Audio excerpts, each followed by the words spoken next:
afternoon or good evening, good morning, wherever you are in whichever part of the world. Welcome to today's webinar on storyboarding for influence. Stop explaining, start showing.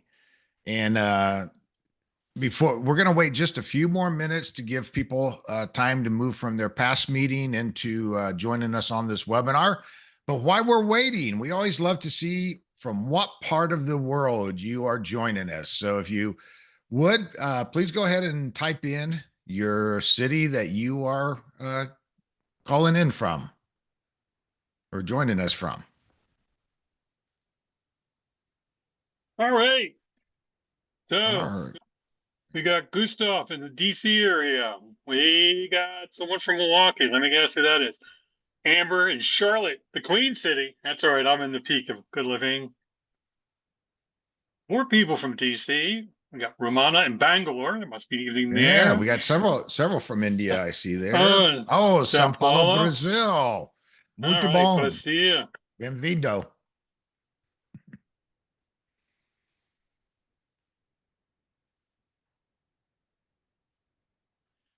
think you can see my screen, can't you, Tom?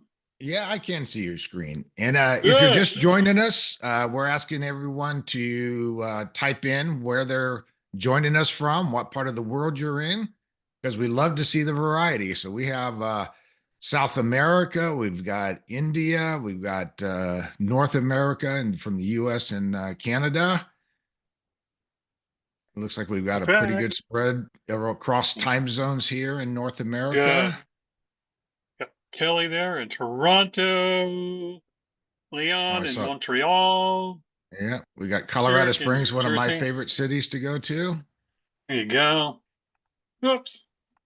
Here we go. Didn't want to do that.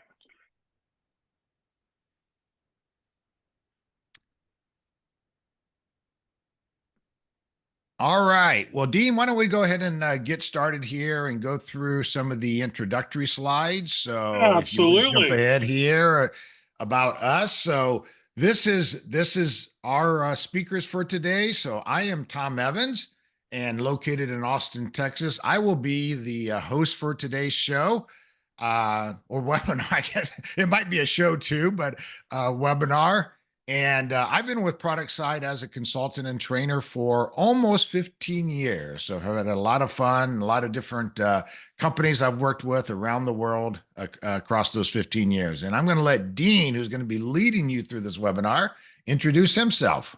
Alrighty, I am Dean Peters. I'm located right outside of Raleigh in the peak of good living, Apex, North Carolina. I have been with Productside for almost 3 years. It's actually 2 years and 11 months. So next month we'll have been here officially 3 years. Before that, 20 years of product management, and before that, 10 years of software engineering. So between Tom and myself, if we haven't done it, we've seen it. Excellent.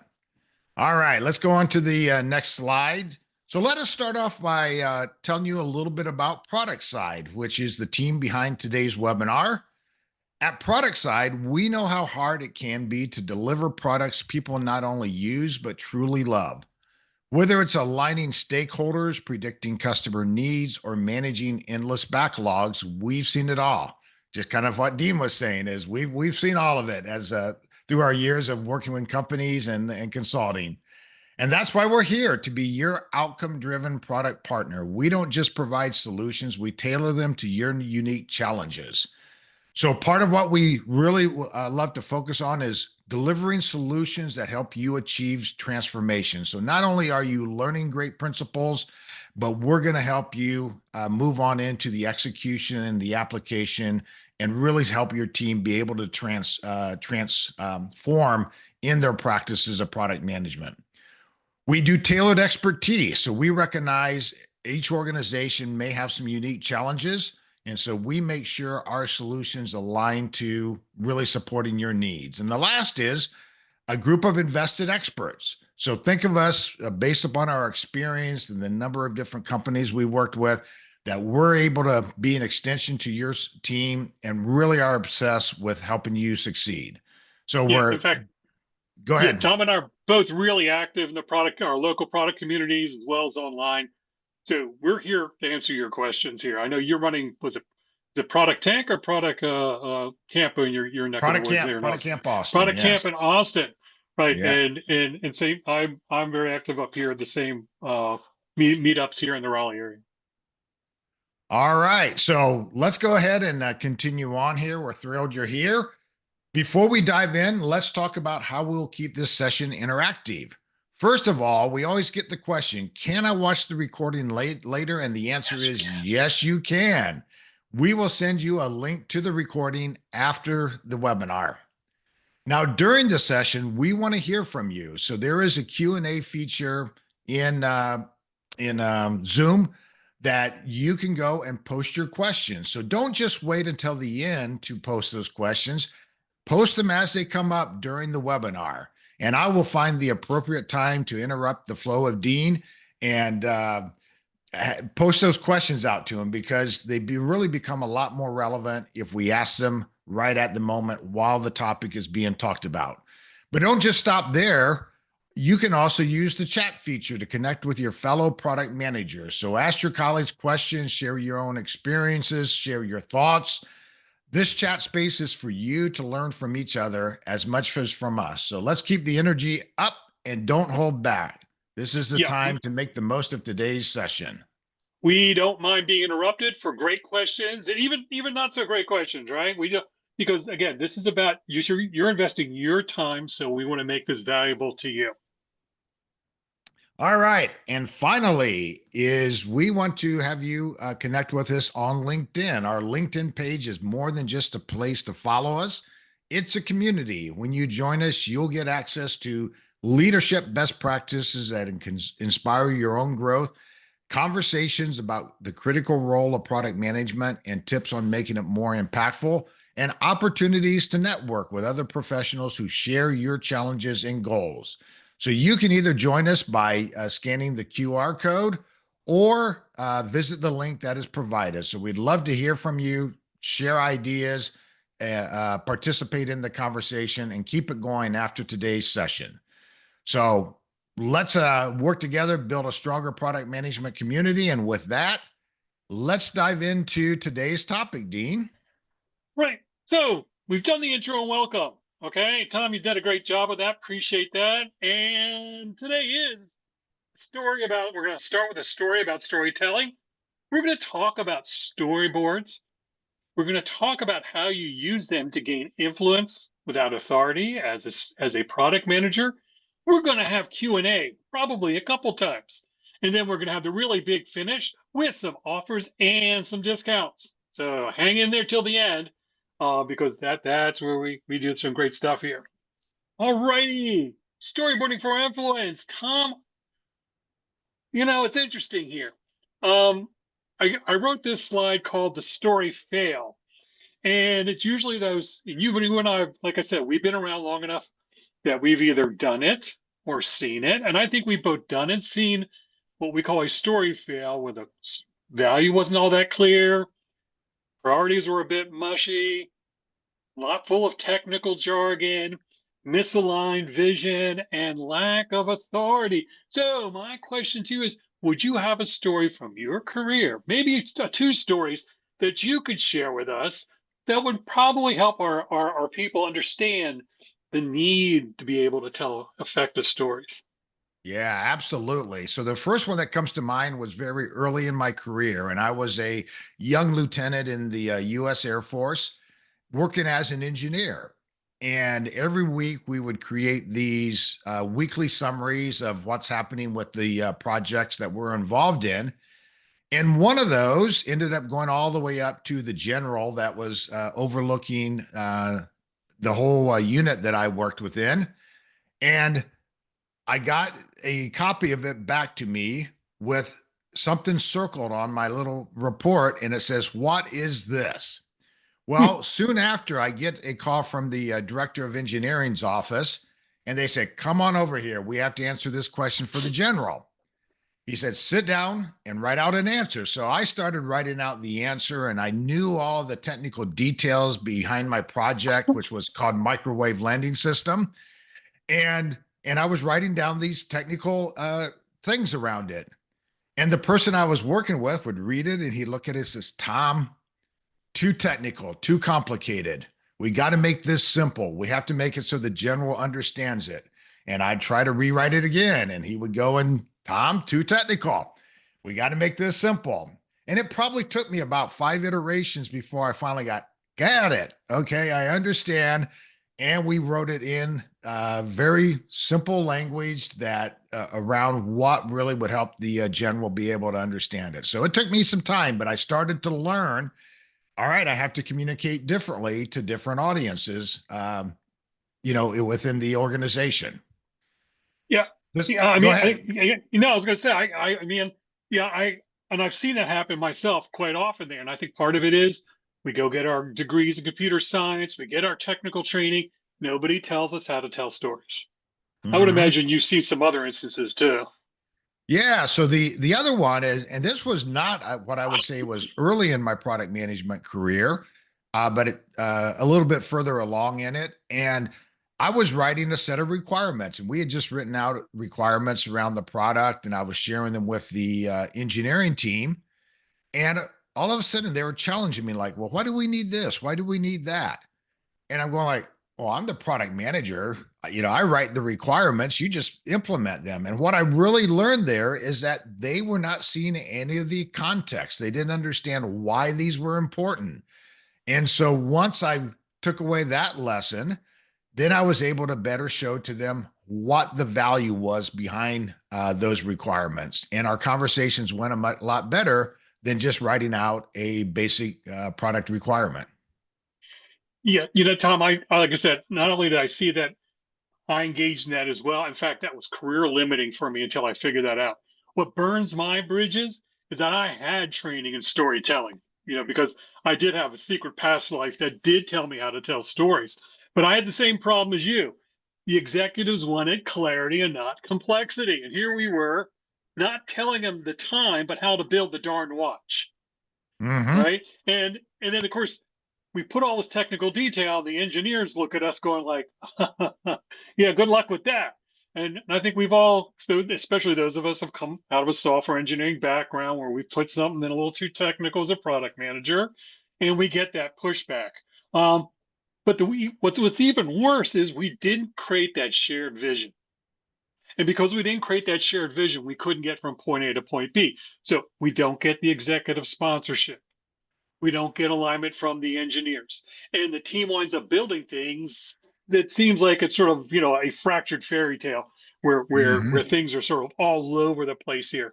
So I know you and I've experienced that, but I think I'd like to hear from our audience if they've experienced this. And we've created for you a poll. It's multiple choice, so if we could go ahead and get that poll up, I'd like to see, let's go ahead and see the poll. And what you can do is you can answer all or some of the questions here on some of the things that are your biggest communications challenge. Okay, whether that's unclear value, conflicting priorities, technical jargon, misaligned. So let's go ahead. In fact, I'll go ahead and bring this back on screen so it's sort of neat watching it happen. So it looks like we've got some interesting technical challenge or interesting communication challenges with our teams here. Looks like it's settling down. Yeah, let's give them about another 5 or 10 seconds Yeah, here. already. If you haven't had the chance to participate, you got 5 seconds to add your thoughts in here. Yeah, I think so. 4 and 3 and 2. Oh, all right, let's end the poll and let's see the results here. So, all right, let's go ahead and share the results with everybody here. So it looks like conflicting priorities, creating infighting seems to be the biggest of the pain points, but not too far behind are unclear value and misaligned vision. Oh, without authority, decisions get ignored. It's Hmm. interesting. It's not the tech jargon that's tripping up most people here. Although I would argue that if there's too much tech jargon, that it does sometimes obscure our ability to influence. It does obscure this. So some It interesting obscures polls those on other there. things, doesn't it? Yep. Uh, Yeah. all right, great. So good job there on the poll, people. All right, don't forget, we want some comments and questions here. Yeah. So And what is and this? Dean, Yeah, Dean, I'm going to yeah, interrupt you just for a moment, is yeah, around that without authority. I think yeah. part of what you're going to get to is that there is given authority by the title that you have, but storytelling is one of those ways that is going to help you create and earn that authority. Right. Yeah. Well, and that gets to the other problem here is, Ken Norton said this best 20 years ago when he wrote about product management. That we live in a world of influence without authority. And that's a sentiment that Marty Kagan, Melissa Perry, and other voices have amplified. That we, as product managers, we generally live in a world of influence without authority. So one of the tools we can use for that influence is figuring out a way to share the vision, visualize the journey, paint the pain points emotionally, explore the solution without getting into the technical weeds, and evoke emotion and feedback. If we can do these things, we can gain that influence that it comes without, as because let's face it, as product managers, we really don't usually boss people around. We don't usually have control of the engineers. We can't tell our bosses what to do.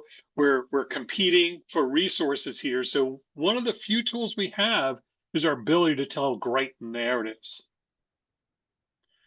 And one of the key tools to tell those great narratives is the storyboard. So I want to just create a level set definition here. And it's basically a sequence of images or sketches that visually tell a story, a project, or a process. It's a tool for organizing and visualizing those key moments or scenes. And again, it comes from where narratives meet the visuals here. So storyboards aren't that complex, and they evolved from the world of film. They were basically visual narratives of film plans which had a visual sequence of scenes. It was used simple, very simple sketches used for planning and alignment and focuses on the key moments and transitions. In fact, we have this one from the Wikipedia provides us from Dr. Floyd. And again, just these simple sketches here. So this is a tool that we borrowed from the film industry to go ahead and help product managers tell stories here. And this isn't something that we just came up with. This is something that's been done for several years. Sort of curious here in the comments if anybody is using storyboarding actively right now. So who owns creating storyboards? Oh, that's an interesting question. So we're going to park that question for now because I feel like, you know, sometimes this gets thrown over the fence. So here's what we're going to learn today: how to make product ideas tangible, how to create alignment quickly, how to validate value early, and how to and then how to drive influence without authority.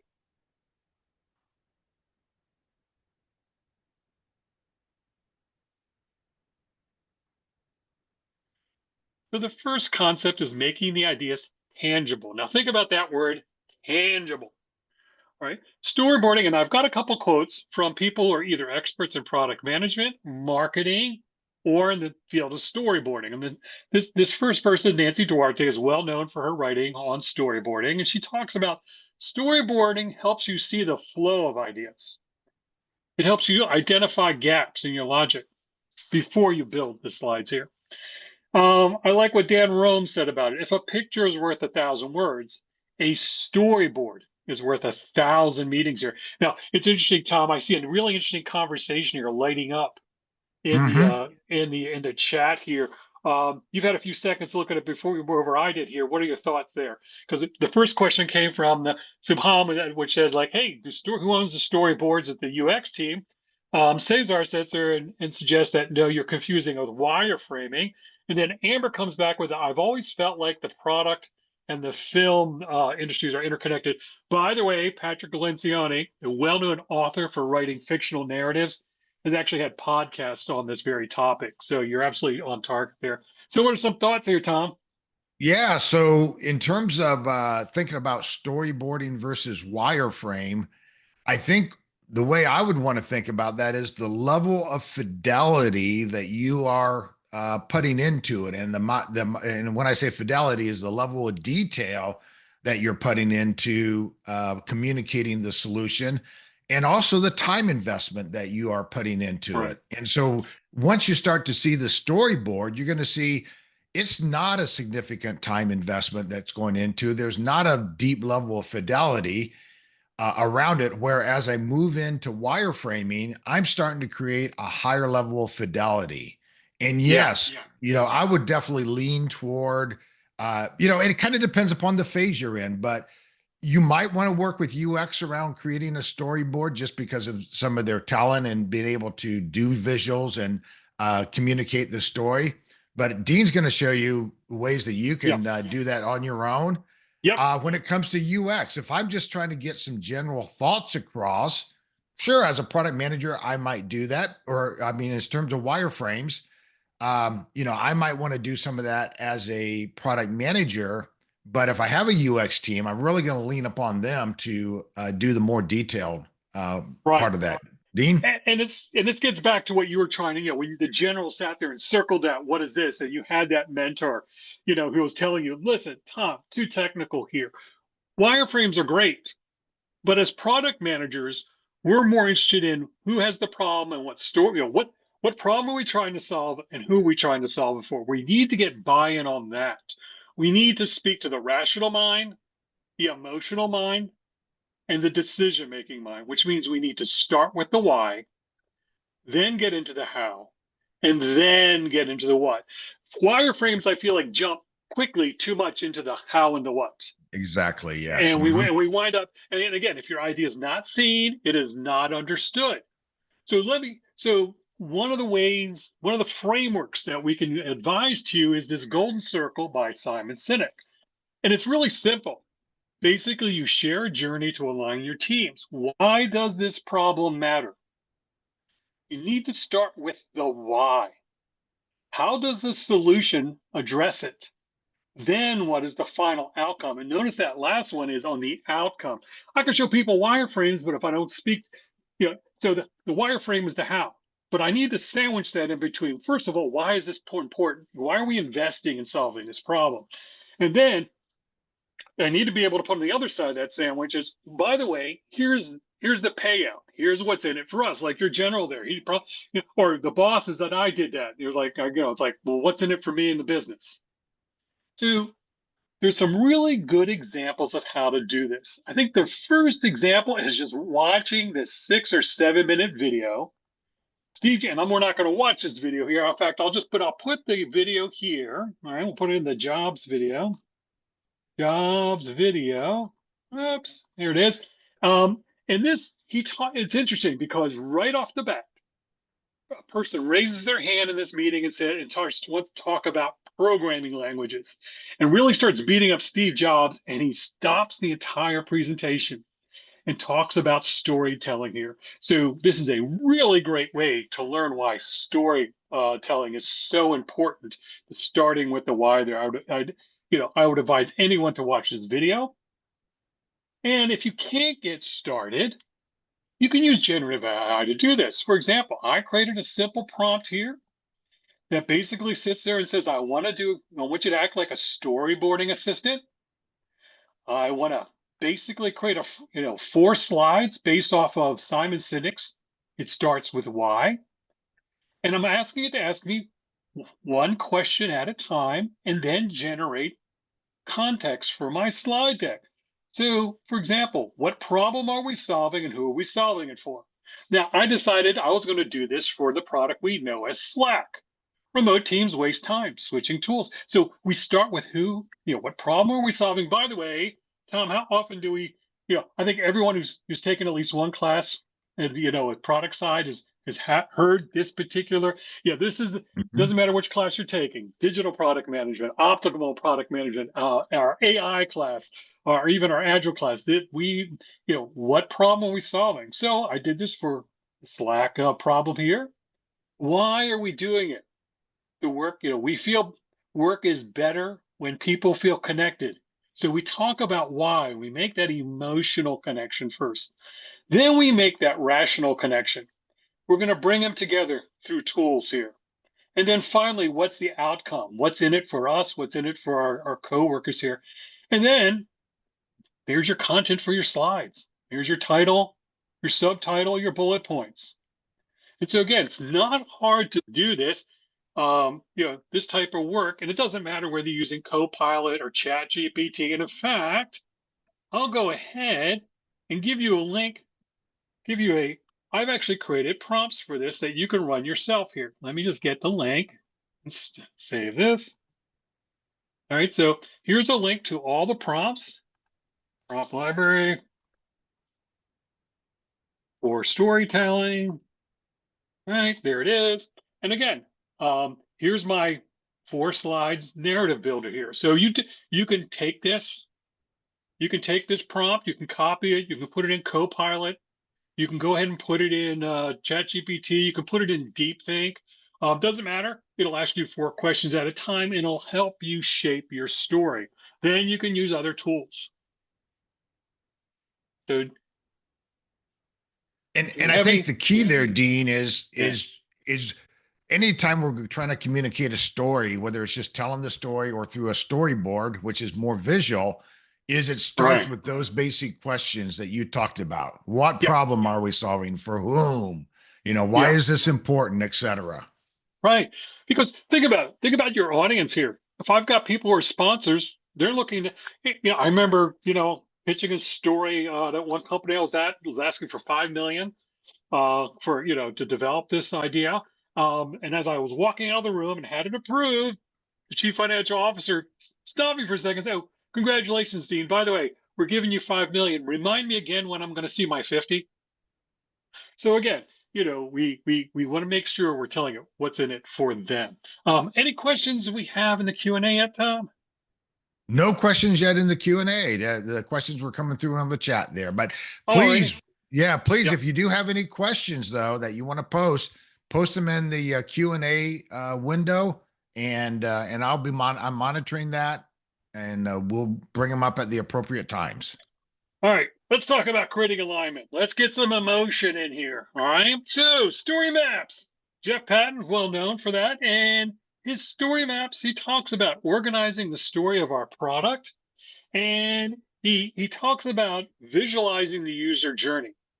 And what I like what Nancy Duarte says, it says when teams see the story, they align. So again, you can build alignment, whether the customer is excited, disgruntled, confused, or annoyed.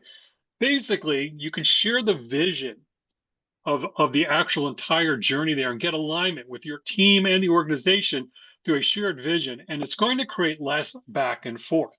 And customer journey maps, again, these have been around for a while here, and they're a great process that shows the customer's emotional journey. And it helps identify their high and low emotional points, and it creates empathy here. Here's an example that the Nielsen Group provides here, where there's a this is a jumping Jamie, and Jamie is trying to get a new mobile phone, and it just talks about what they go through and the states they go through. If you're doing anything in the area of product-led growth, you're going to want to be able to do something like this. And again, it's not that hard. There's tools all over the place. For example, I just went to Mural and said, "Hey, give me a template for the customer, journey map." And it gave me it was able to provide me a map just like this. I had the same experience with Miro. I even had experience where I just went ahead and created a prompt. And again, that's in the library. And what I did is I actually had it create for me some mermaid code to draw the tool myself as well. So there's all sorts of different ways to draw the tool. But it's not the drawing of the tool that's important. It's what are we doing in terms of awareness, consideration, decision making, delivery and use, loyalty, and advocacy. So pick a framework that works for you. All right, whether it's something simple like this, whether it's something that's more complex like this, but pick a framework where you map that emotional journey through the product here. And I would just add on to that, Dean, is while some of these tools, the tools are great, and the outlines are great, and the templates and the great part of Chat Yeah, GPT of helping us, work through those. yeah, Remember, this needs to be, you need to work from real customer evidence. And so it's not just saying, here's what I think is happening. It's about here's what we're actually hearing from customers in terms of what problems they're facing or what that Yeah, journey truly looks like for them. yeah. In fact, if you take our optimal product manager, we in our digital product manager, we walk you through that journey, whether it's capturing it through the empathy, starting with the prototype persona, moving into the empathy interview, going ahead and affinity mapping that on jobs, pains, gains, and jobs to be done, and then finally getting here and mapping this through here. So again, I want you to be able to sit there and use the tools that are already available to you to help you tell that story and gain alignment. Now, validate value early. In other words, spend as little money as you can to get the most learning you can. So Marty Kagan talks about this. He talks about prototype the smallest possible thing to learn the most important thing. Jeff Gottfeld says storyboarding allows you to visualize the user moment, the critical user moments, before investing. Basically, use storyboarding as a prototype before the prototype. I think we use another term for that, the prototype before the prototype. Yeah, there's a term that has been created around this called prototyping. Yep. And it is an even lower investment than what you might consider for a prototype. And this is where we talked about low fidelity experimentations is create something that's relatively low fidelity and get some initial feedback on it. And then I can start building out additional detail. Dean, let me know if you want to answer this question now, but there's a question from Shuban, and hopefully I pronounced that Yeah. correctly. So storyboarding should be done after we completed surveys, customer journey mapping, identifying the pain points. So where would if I think about my discovery process, where do you think storyboarding best fits in there? Yeah. So I think there's a couple places you can do it. I could actually do it in a simulated or synthetic sense when I first get parachuted into a project, not as a source of truth, but to help me outline how I'm going to communicate. So maybe I'm at a new job and I just run these as prompts with synthetic situations to go ahead and say, all right, I think I know my communication plan. But eventually, you need to speak to real people and understand their points and then double back to this. But so my thought is if you have the time, frame your communication plan as you get parachuted into a new situation here. See what it might look like in a synthetic situation there, because it might help you with your interview questions. It might help you with the type of empathy interviews you do. It might help you avoid speaking solution. The last thing I want to hear in an empathy interview is a question rolling out of someone's mouth. What would you like in our product? Or how do you think we can make the product better? Because at that point, you're in a support stance. So I want people to be able to rehearse these things as well. So you might want to create it ahead of time to get that point of view as well, if you're not familiar Mm-hmm. with it. Um, I really like this example I cut from the Ad Astra Institute here. It actually talks about the hero's journey. So it went, and that's the whole point of you don't have to use the traditional slide by slide journey map. It was interesting. I was looking for this because I remember seeing this a while back and hearing a story in one of the local Agile meetups where somebody actually created a game board to get alignment. So they took their storyboard and did it as a game board here. And what they did is they based it off the hero's journey. And basically, they used it to test assumptions. And they ran this game with stakeholders and then separately with the engineering team, and then brought the two sides together here. And so again, you don't have you can be creative on how you create that storyboard here. In fact, if you don't know how to create that storyboard here, I've actually created in a custom GPT where like you could actually ask you 9 questions. In fact, I ran 9 questions in. I had it run 9 questions here, and it said, who's the main character? What challenge are they facing? What is the critical moment and urgency? Now, I happen to do this with a story of a product manager who's just landed in her new job, and she's just been told by her boss, add generative AI to our agentic AI to our product pronto. And it talks about her hero's journey of finding Productside as the elixir. And what I was able to do is once I did that, I was able to sit there and go ahead and frame that journey that I could create my game board from. All right. So again, you don't have to sit there and do a lot of work here. And again, you just have to look up Productside here. The product manager storyboard sketcher by that. And like I said, I think we could share the link here. Copy the link. There it is. So here's the link here to that custom GPT if you want to give that a shot. And it'll walk you through 9 questions. And again, the point is not so much creating this. What I'm trying to do is get you to think through the elements of the story here, the 9 questions that you have to answer here. The other thing is introducing that concept of the story arc.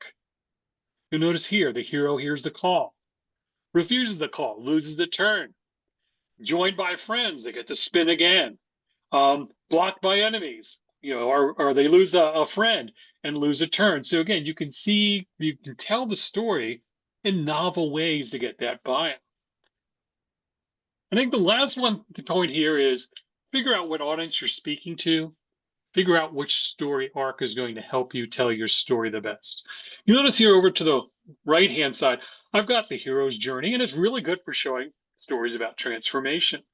But there's rags to riches that I could use here.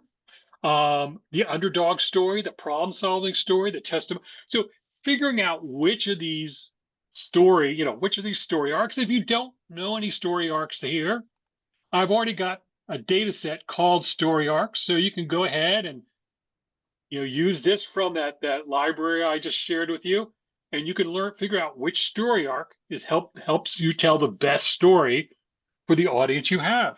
So again, influence comes from connecting solutions to outcomes, not features. The best narratives aren't about your product, they're about high-stake changes in behavior. And so we actually help teach that in our playbook here. Tom, I think you've taught this what do you call it, template before in this framework more. Did you want to give it a few seconds here? Oh, it's one of the things I love. I want to go back to your slide first for a moment, because Okay. I think it really emphasizes those key elements that you talked about, is getting to know who the characters are, Right. what are the problem that they're facing, when do they finally realize something has to change, Yeah. and That oh crap it, moment. there we Yeah. go. Yeah.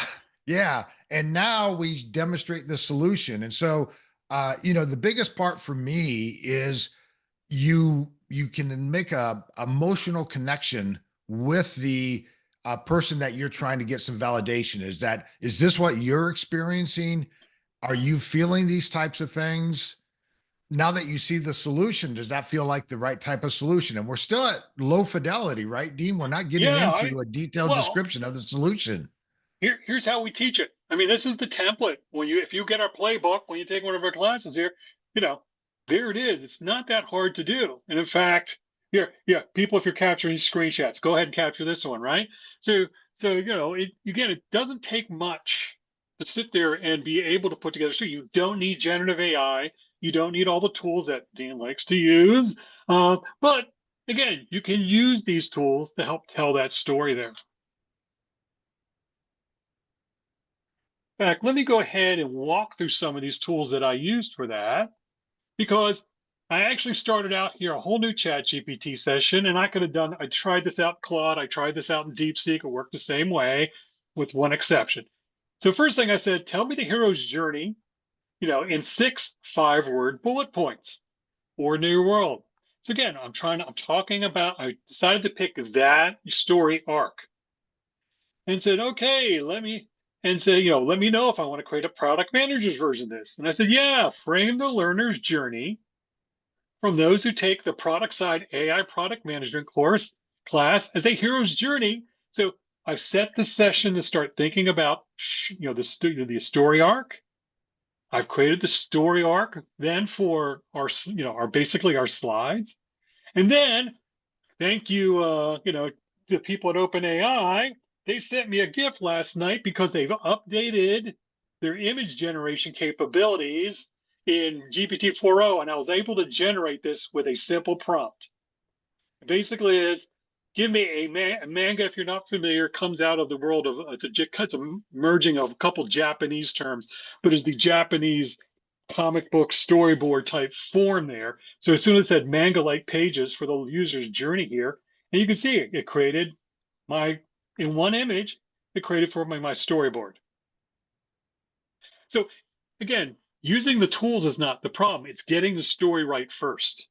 Mm-hmm. Getting the right story arc first. Um, I did a little later here. I sat there and said, create some slides for me. And instead of telling me in the 8 slide narrative with the hero's journey, tell me the story of slaying the dragon. I got a typo there. But again, I think I've got the basis to sit there and tell my story in a way that I think is valuable to stakeholders, to teams, and some other people. Now, interesting question here from Brittany. Would you recommend doing this exercise for each person? Yeah, I would. In fact, use the generative AI to run multiple synthetic simulations of these personas or storyboards and then use them comparatively. So you don't even have to sit there and run the exercises. You can actually run these simulations. And this gets back to Sibham's question earlier. Run them earlier in a synthetic setting here to see those. And experiment with the tools you have. So for example, I took this outline, I put it into a Word file. Look at that. I even told it what slide attributes. Now, I decided to have Copilot try generate this for me. and unfortunately, Copilot in generating story deck for slides is still a little bit stupid because it did things like, oh, let me give you your speaker notes. No, I wanted the speaker notes as the speaker notes, and then it's like, oh, let me give you. So again, it didn't really do a great job here. And so then I said, okay, let me take a simpler storyline. So I actually had to dumb it down, put it in a Word file. So again, there's my storyline, the one you saw on the slides. This is 6 slides here.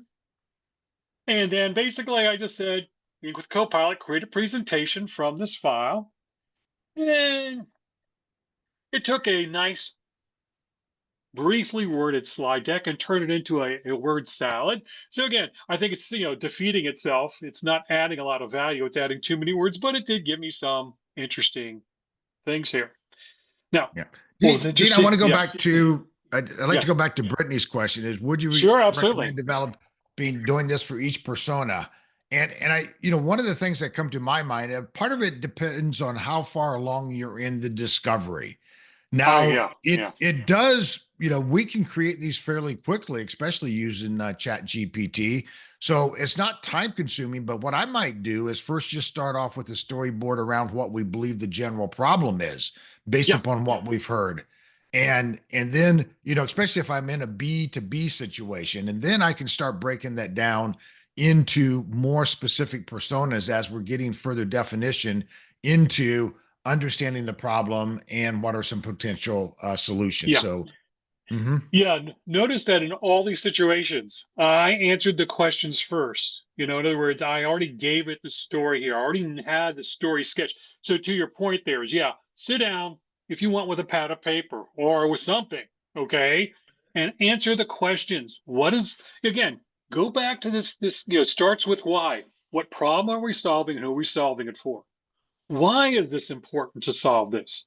Right? Then we can get into the how and the what. So to your point there, Brett, yeah, definitely walk through that, those steps there. And to Tom's point here, get the story right first before you use any of these tools. Okay. I mean, for example, I decided to go ahead and try generating these images using Play AI. You're able to load up a series of prompts here and batch write create images here. They weren't great. Okay. um, I sat there and ran them in Copilot. And, again, it didn't give me a great job here, but one of the things I noticed about with Copilot is I'm actually able to sit there and take some things and actually, with a feature they have, depending if you have the visual creator turned on for your group, you're actually able to sit there and create a 1.5 minute video, or actually a 2 minute video. Here's one on the what do you call it, the customer journey here, and it just sort of walks through the customer journey here, and it goes into different parts of that. So it's sort of an interesting sort of exercise here where you can actually sit there and create these videos. Let me see if I can't get here. Yeah, and get into the claims and the benefits here. I get into other parts of the story here. So again, there are tools that are starting to emerge now to help you tell your story. Your job is to tell the story first, to understand, you know, what problem we solving, who are we solving it for? Who's the main character? What's the problem? What's their oh crap moment? Tease out that solution a little bit there. Show what the future looks like with the solution, and then talk about that happy outcome. All right. So again, want to have you think about that.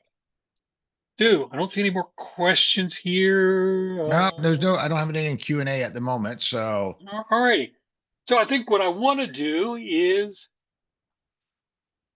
run another poll starting today. What would you do differently?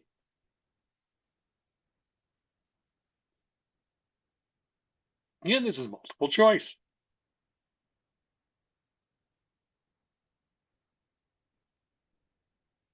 Would you visually make the stories tangible? Will you create alignment? Will you validate? Will you try to influence through narratives? And will you stop explaining and start showing?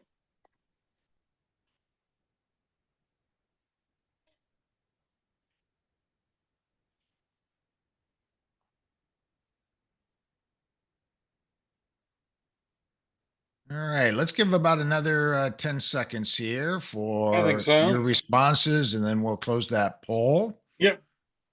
By the way, these results are all anonymous. All right, let's bring it down here. 5, 4, 3, 2, and And 1. there And we let's go. go Let's ahead and end the close that poll. Let's poll. share the results.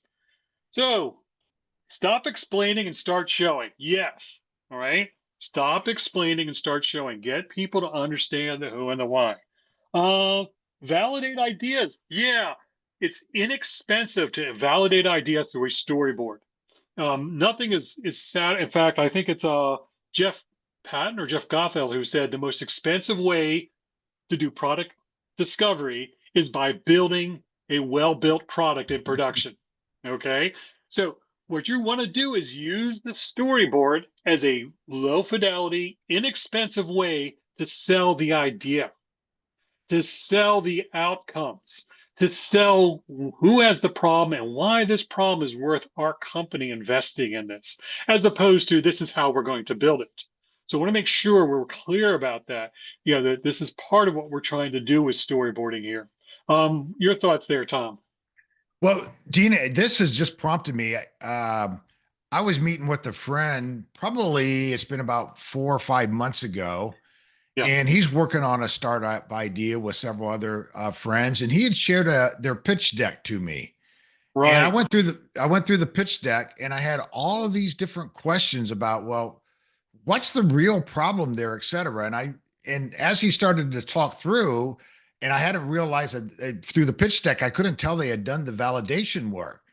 And right. so once he started talking through it, I also go, now I start to see this better. And this was an instance where being able to tell a story through like a storyboard Oh would yeah. have, accelerated my time to understanding without having to, have the delay in achieving that understanding. Yeah, I work for large enterprises and I work for small businesses and startups. And the same thing, Tom, that you went through there with that. It was in a growth stage startup. We were trying to think through our mobile product here, and we took the storyboard and actually created a 3-minute explainer video with this. Hmm. And by the way, folks, tools for creating the explainer videos are starting. By the end of this year, it's going to become real cheap to create these explainer videos, but it's also going to be real cheap to publish a bunch of crap. So again, think about the story here and use some of these story arcs to frame that. So when you do your explainer video, when you do your narratives here, when you use some sort of generative tool to sit there and go ahead and create a vision of the future, it's built around the storyboard here. It's built around again, what's the most valuable thing to build here, as opposed to, let's stop sharing that here. You know, you're actually telling the story, of who has the problem, why they have the problem here, why it's important to invest in here, what that critical moment looks like here, and what the solution looks like, and how it helps you with your company, your organization, your tribe there, in telling the story there. All right. Well, Dean, thank you so much. This is super. What we want to do is just talk to you about some of our upcoming courses and And some of then the do Q and offers. A. And then we're going to do Uh, Q&A where I want people to We're going to stump do me Q with and A at the questions. very end. So Yeah, I Amber, want people hold to your stump hand me, right sir. there, and or go, Amber, if you would go ahead and enter your question into chat if you would, uh, and we'll do it that way. But first of all, we do have several offerings of the AI product management course coming up, and the things that Dean has talked to you about are included in terms of using AI as part of our daily work, as well as actually how do we want to think about using AI within our products. And to be able to that answer that question of put AI into the product. Well, what do I do next? And Yep. so we have a discount for our upcoming courses. Use this code Productside AI 1000.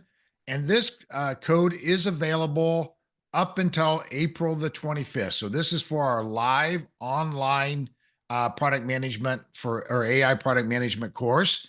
The next one is still about our AI product management course, but this is a free offering. And so if you want to enter to win a free seat in our AI course, then use that QR code. You have to have entered by April, or sorry,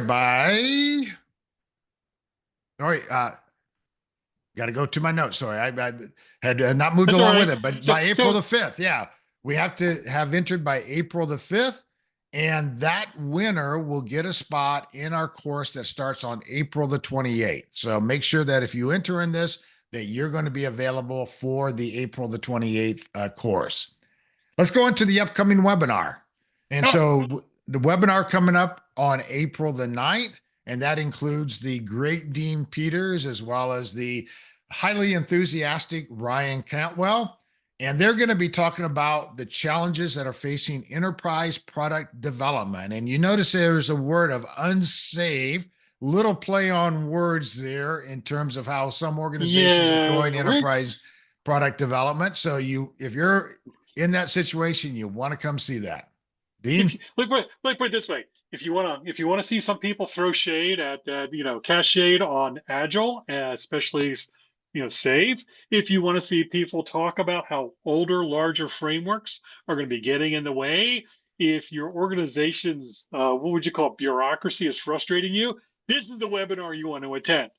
All right. In fact, we won't just take questions; we'll take complaints too. All right. Maybe I'll get to play product management therapist finally. Right. You know, Yeah. tell me what problems. And maybe you might take a few insults from a few people too as you Oh, absolutely. present this. So, Absolutely. Well, if we're going to do that, we have to expect we actually probably should have a contest for the best insults, right? okay. Oh, Upcoming courses. So these are our upcoming live in person, live online courses that we have scheduled, both around AI and our core course of optimal product management. And so those are all dates coming up. And also a reminder here that if you are interested in one of our self study courses, then you can get a 10% discount on those using this code of AIOPM10. That does not apply to a self study AI course because we don't have that yet. But this applies to all of our other self studies courses around optimal product management, digital product management, and agile product management.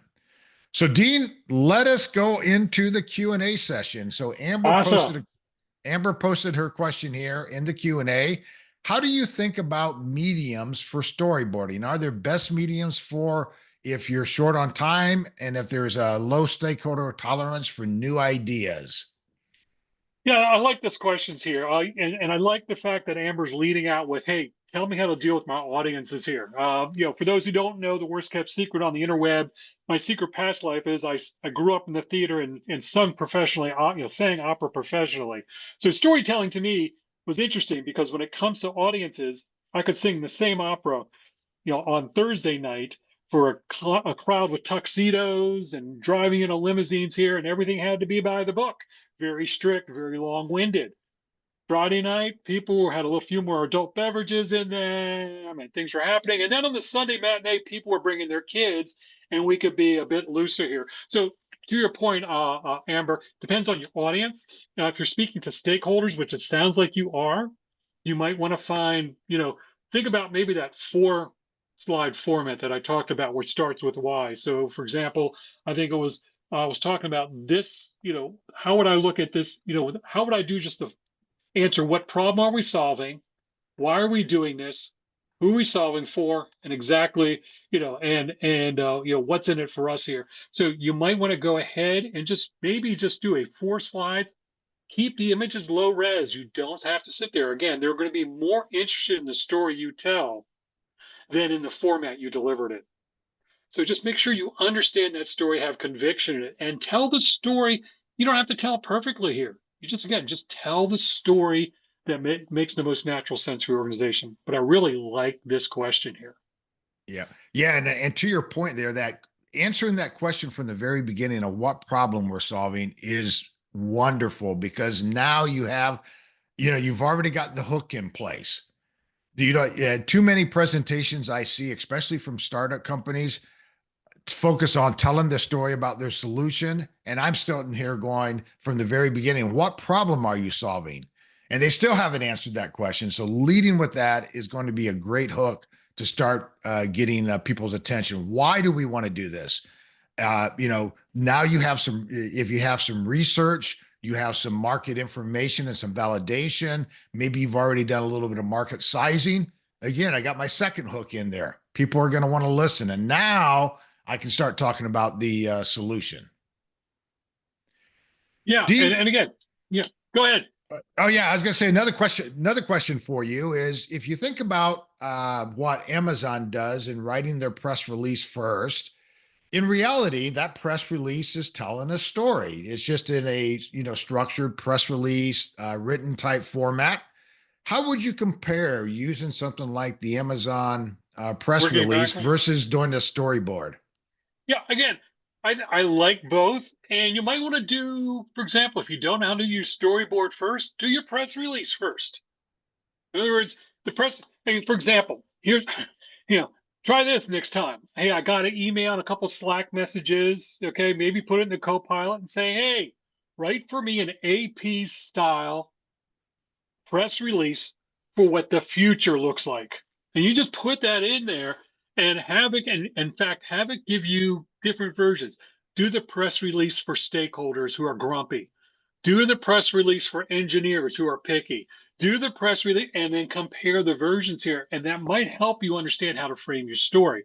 So you can actually use that to create you can actually create what I call some synthetic data that would help you figure out what problem are you solving, who are you solving it for, what's in it for us as an organization, all right? How does this work? And then tell me again about the outcomes, that help us move forward in the future here. So again, I think use those type of tools to help you create your narrative. There's no Dean, wrong way to do it other than not to play. yeah. Dean, you've brought up several times the term synthetic data. I'm not sure if Yeah, everyone understands, yeah. specifically what you mean by that. So could you add a To little more explanation around that? So it's data that you create that's not real, but it's based off of real world context. So if I'm creating patient records that are synthetic, it's based off of real product, patient records that have been scrubbed. So when I create these additional records for training my model or training myself, it's based off of real world context. Yeah. But how about it in terms of the context of storytelling, as we were Yeah, talking about? What you, might you you, use in that case? Yeah. So I might say generate several personas for me based off of these real world evidences here. Generate for me, these press releases based off these other press releases or what my competitors doing here. And again, use those to help you understand your story and create data for your story. Yep. And I think the important thing is those may not end up being the stories that you actually tell, Yeah, but they are a starting point for your thinking, your thought process, guiding your discovery work. yeah. All All right. right. Well, We're at we the are top of the coming up hour. here at the end of the webinar. If you do have any more questions, we'll hang on just another couple minutes, but we want to thank you so much for attending and participating in this webinar. And again, remember our offers for the upcoming courses. Take advantage of those. Love to see you in one of our upcoming courses. So with that, thank you so much. Have a great rest of your day, whatever that time frame may be. And we look forward to seeing you in a future course or at a future webinar. Yep. Thanks, everybody.